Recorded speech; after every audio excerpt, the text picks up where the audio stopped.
Are you the type of person who's crabby all the time? Or maybe you're just a little bit more reserved. Maybe you know somebody who's grumpy constantly, but they used to be like really outgoing and awesome. What has changed? Most likely it has to do with neurotransmitters, and that's what we're digging into today. Manipulating the pharmacy within us so that we can live a better life and actually change personality. Pretty cool. Hey everyone, thanks for tuning in. This is Dr. Pries here. Today we're talking about the internal pharmacy. Let's talk anxiety, depression. A lot of times we can jump to drugs to treat these things, but you can actually change your personality by manipulating the neurotransmitters within your brain. Let's dig into that today. So when it comes to neurotransmitters, let's talk about how neurotransmitters are made. What they are is they are hormones that have an effect on our nervous system, most particularly our brain. They can change our personality. Neurotransmitters are created by protein consumption. Way downstream, once these proteins are broken into individual amino acids, that's when neurotransmitters will be created.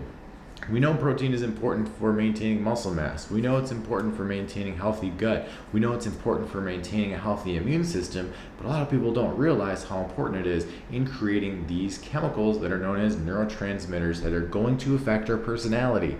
So protein can affect our personality. Isn't that pretty wild? Most people don't think of it that way. So neurotransmitters, like I said, are just signaling molecules, hormones within the brain. Serotonin is created via tryptophan, and it also feeds into the melatonin circuit. So as you can imagine, when it is positively well stocked, when you have plenty of serotonin, you're positive, you're confident, you're flexible, easygoing. But when you're not having good enough levels of it, you're going to be really negative, kind of obsessive, irritable, have very low confidence, and even sleepless. Hence the melatonin. A lot of us know melatonin plays a role in sleep cycling. Next up, we've got the catecholamines, which would be dopamine, norepinephrine, as well as adrenaline. When these are well stocked, when we have enough of these, you're going to be really energized, upbeat, alert, and focused. But when they're not as well stocked, that's when you get lethargic. You're just tired all the time, very flat affect, just blah, not really caring as much about life. GABA is another neurotransmitter. When this is well stocked, you're a lot more relaxed. You tend to be more stress-free. But when you're depleted of this is causing you to just be really uptight. You feel overwhelmed. You're very stressed out. Not a good person to be around.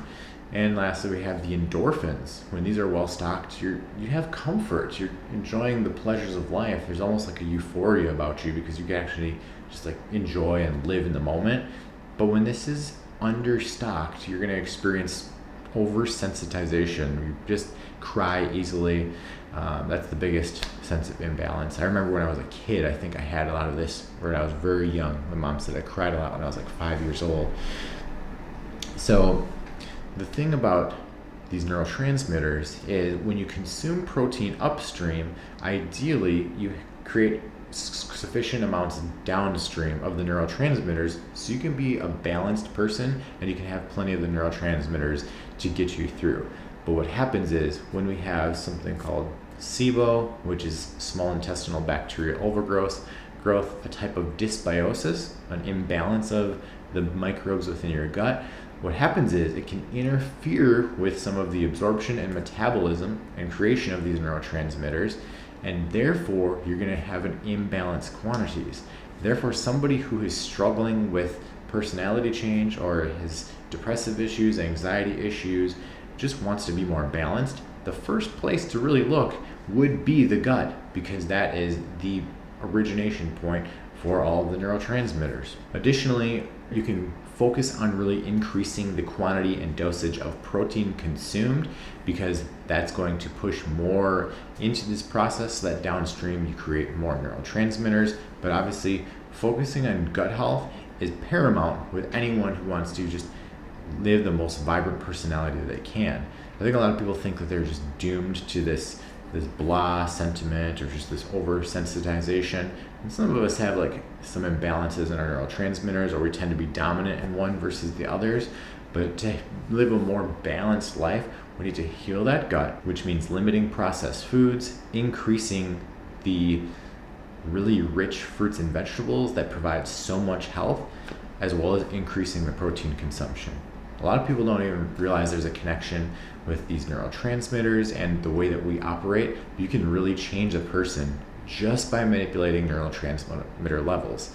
As a last resort, sometimes myself as a practitioner, I can feed people specific amino acids that are going to really upregulate certain neurotransmitters to create a really robust change. But that happens after we're healing the gut and increasing protein. I hope you learned something new today. Once again, this is Dr. Pries. I hope you have a great day.